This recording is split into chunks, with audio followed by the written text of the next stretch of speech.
Hello mga ga, pwede talaga tayong makagawa ng simpleng masarap na cake kahit wala po tayong mga oven. At samahan lang po natin yan ng murang icing, ito po yung boiled icing. At makagawa talaga tayo ng stable na boiled icing gamit lang po yung ating mumurahin hand mixer. Kaya sa ating video ngayon, samahan nyo ko mga ga, kaya umpisahan na natin. So una, igagawa muna tayo ng ating buttermilk substitute. Meron tayo ditong 2 cups ng evaporated milk at lagyan natin ito ng 1 tablespoon na white vinegar.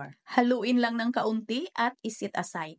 So dito sa ating isang bowl, gagamit tayo ng 1 and 1/2 cup ng brown sugar, 1 teaspoon ng iodized salt at 2 piraso na medium na itlog. At dito maglagay lang po tayo ng 3/4 cup ng mantika. Kahit ano lang na mantika mga ga ay pwede naman dito. Hindi na po tayo dito gagamit ng butter or kaya margarine. Kaya simple lang po talaga yung ating cake. At haluin natin muna, durugin muna natin yung ating itlog at pagkatapos ay ilagay na natin dito yung ginawa po natin na buttermilk substitute. Kailangan talaga mga ga yung ating buttermilk substitute ay nakababad po ito ng 30 minutes hanggang 2 oras. Yung akin kasi ay hindi po ito nababad masyado. 10 minutes lang po ito mga ga ay nilagay ko na kasi ay ras po eh. Pero achieve naman natin yung malambot pa rin natin na cake kahit hindi nag-curdle or hindi nagkurta yung ating buttermilk substitute. At nang halos natunaw na yung ating asukal ay ilagay na po natin dito yung 2 and 3/4 cup na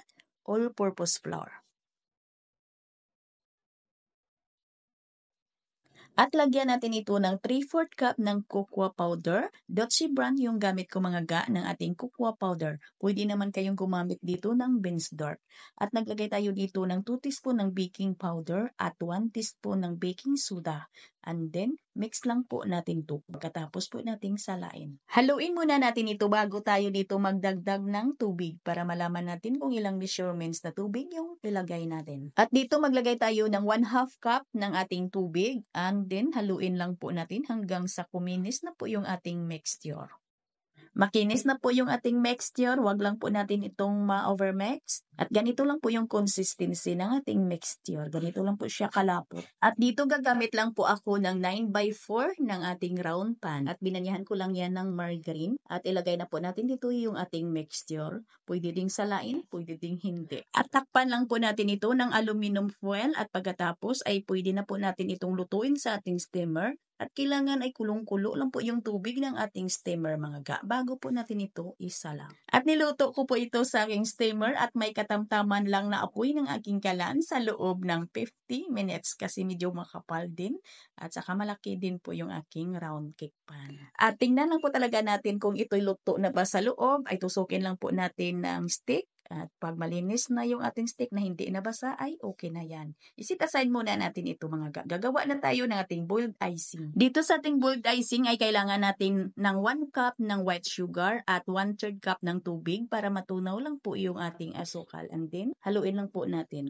At para makasigurado po tayo ay timbangin po natin yung ating egg white. Kailangan natin dito ng 74 to 75 grams na egg white. Kasi may mga itlog po tayo na yung medium na sizes ay marami po yung egg white na laman, bali maliit lang po yung egg yolk. Kaya timbangin na lang po natin. At i-transfer lang po natin dito sa dry na bowl at half teaspoon ng cream of tartar. Kung walang mga cream of tartar, pwede yung white vinegar. At pag ganito nakakulo yung ating asukal, ay umpisahan na din nating batihin yung ating egg white. Patuloy lang po natin itong batihin hanggang sa ito'y maging matibay habang kumukulo po yung ating asukal. At nasa katamtaman lang po yung apoy ng ating kalan. At ito na po yung ating egg white. Okay na po ito, matibay na. Ito po yung hinahanap natin sa ating egg white. At pagkatapos tingnan po natin yung ating asukal. Kailangan lang po talaga, itingnan lang po talaga natin yung ating asukal. Baka masunog din. Kailangan po habang nagbati po tayo ng ating egg white, ay i-check po natin yung ating asukal. Pag ganito na po yung ating asukal, na pag-angat po natin ay parang sinulid. Ibig sabihin yan ay okay na po yan. Dahan-dahan na po natin ilagay dito sa ating egg white. Huwag lang pong biglang ibuhos lahat. Kailangan po ay dahan-dahan lang po. Utay-utay lang po yung paglagay natin para hindi din maluto yung ating egg whites.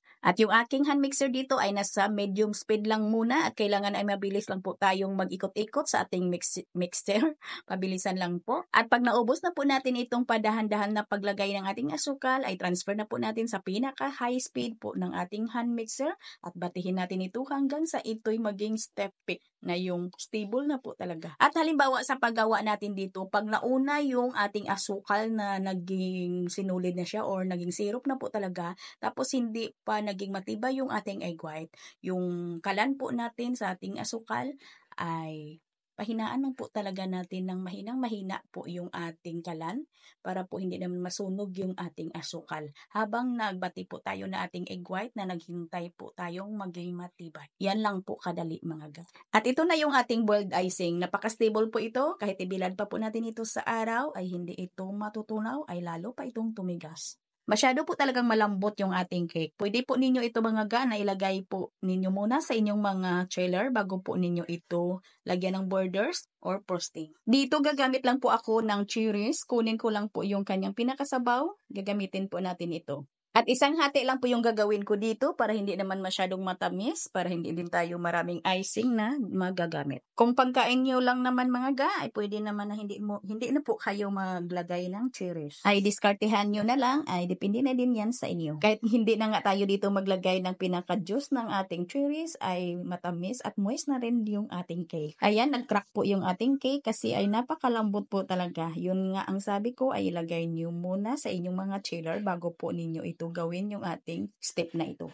Kasi itong gawa ko ngayon ay rush po, kaya hindi ko na po ito nilagay sa aking chiller, ay diretso na. Kaya ang lambot po talaga ng ating cake. Sumasama yung ating crumbs dito sa ating icing. Hindi po talaga ako marunong mag-design ng cake. Ako'y nag-practice lang din mag-design. At para hindi lang masyadong makapal yung ating icing na mailagay at madali lang po, ay gumamit lang po ako dito ng cream o na biskwit. Durugin lang po natin at pang-design po natin dito. At depende na din yan sa inyo kung paano nyo i-design yung inyong mga cake. Pwede kayong gumamit dito ng melted chocolate. Pwede kayong mag-design dito ng chocolate.